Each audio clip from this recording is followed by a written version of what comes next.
पडली. शोधत शोधत राहिले उच्च शब्द, परंतु त्यांच्या शब्दांची उंची मात्र आई वडिलांसमोर कमीच झाली. आई वडिलांच्या छत्रछायेखाली दुःखाच्या जाणीव नाही, भविष्याची चिंता नाही, कुठलेही भय नाही आणि आकाशाला व्यवस्थित घालण्याची मनाची उभारी आपल्याला आई वडिलांच्या छत्रछायेमुळे प्राप्त होते.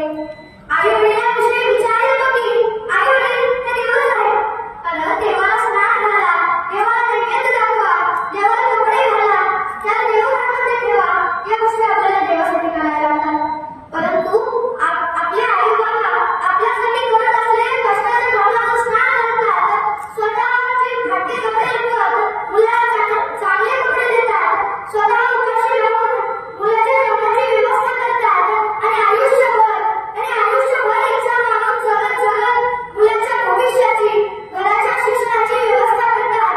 आणि म्हणूनच आई वडिलांमध्ये आई वडील मला देवासोबतचे वाटतात, आई वडील मला देवासोबतचे वाटतात.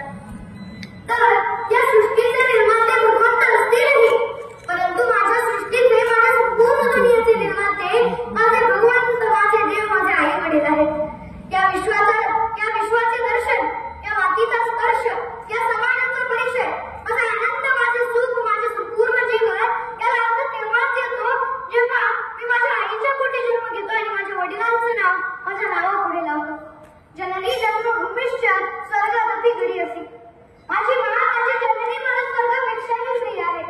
सर्व तीर्थमयी माता माझी मला सर्व तीर्थ समान आहे.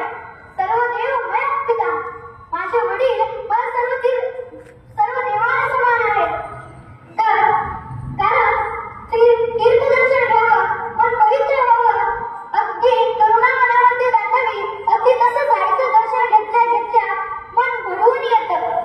प्रत्येक देवाचं वेगवेगळं आहे, परंतु सर्व देवांचं एकत्रितपणे जर पाणी वाढलं तर पहाडाची छाती असताना माझा एकटा बाप करतो, म्हणूनच आई वडिलांमध्ये मला देव दिसतो, तर काय बोलावं, काय व्यक्त हो आई वडिलांविषयी. गंगेचं पाणी घ्यावं आणि गंगेला अर्पण करावं. नियतीशी लढणारे आई बाप, परिस्थितीशी दोन हात करणारे आई बाप, राबणारे आई बाप, साक्षात काळाच्याही जबड्यातून ओढून आणणारे आई बाप, जेव्हा मुलाच्या चेहऱ्यावर आनंद आणि त्याचे पूर्ण झालेले स्वप्न पाहतात तेव्हा सर्व कष्ट विसरून जातात. विचारवंत देवाची व्याख्या सांगताना म्हणतात, जे दिव्य आहेत आणि जे स्वर्गातून आलेले आहेत ते देव, परंतु जे घरालाही स्वर्ग करतात आणि ज्यांचा देवालाही हेवा वाटतो ते माझे आई बाप आहेत.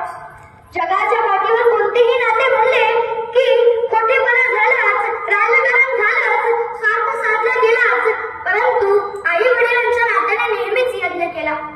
शेवटी या व्यासपीठाची रजा घेताना आणि माझ्या मनोगताला पूर्णविराम देताना मी एवढेच बोलेल, स्वतःचे ओझे कमी व्हावे यासाठी देवाने आई वडील निर्मिले.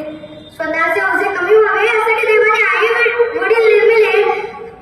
नियतीलाही हेवा वाटावा असे कार्य आई वडिलांनी केले. नियतीलाही हेवा वाटावा असे कार्य आई वडिलांनी केले. माता पित्याचे कष्ट बघून लोक देवालाही विसरले. स्वतःची सर्वोत्तम रचना पाहून देवाचेही डोळे पाणवले. धन्यवाद.